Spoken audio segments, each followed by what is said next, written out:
एक बार की बात है, एक गांव में एक बूढ़ी अम्मा रहती थी जिनका नाम सीता था। सीता एक ईमानदार और नेक औरत थी। वे हमेशा सच और न्याय के मार्ग पर चलती थीं और गांव के लोग उन्हें बड़े सम्मान से देखते थे। एक बार गांव में एक बहुत बड़ी समस्या उत्पन्न हो गई। गांव में बारिश के कारण बाढ़ आई और पूरा क्षेत्र पानी में डूब गया। बाढ़ से लोगों को बहुत नुकसान हुआ और बहुत सारी समस्याएं उत्पन्न हो गईं। लोगों को अधिकांशतः खाने की चीजों की तंगदस्ती हो गई थी क्योंकि उनकी फसलें पानी में डूब गई थीं। लोगों को बाढ़ के कारण भूखा रहना पड़ रहा था और कई दिनों से कुछ नहीं खाने के कारण सभी लोगों की तबीयत बिगड़ती जा रही थी। ऐसे समय को देखकर सीता ने एक मंदिर के प्रांगण में भगवान से प्रार्थना की। उन्होंने भगवान से अपने गांव की मदद मांगी और भगवान से कहा, हे ईश्वर, हमारे गांव के लोगों की मदद करो।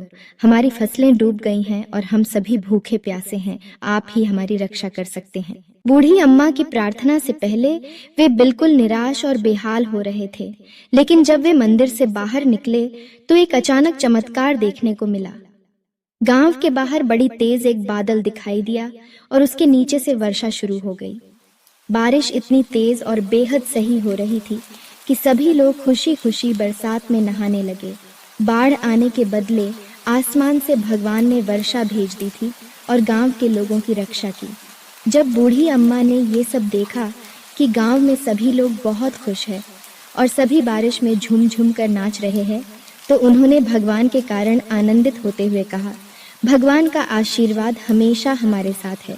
उन्होंने हमारी प्रार्थना सुनी और हमारी मदद की। इस कहानी से हमें यह सीख मिलती है कि भगवान के प्रति विश्वास रखने से हमारे जीवन में सकारात्मकता, आशा और अच्छाई आती है। यह हमें शक्ति और साहस देता है कि हम अपने संघर्षों से मुकाबला कर सकते हैं और जीवन की चुनौतियों का सामना कर सकते हैं। इसके साथ ही हमें धैर्य और संतुष्टि की भावना भी प्राप्त होती है, जिससे हम जीवन के हर मोड़ पर सफलता और खुशियां प्राप्त कर सकते हैं।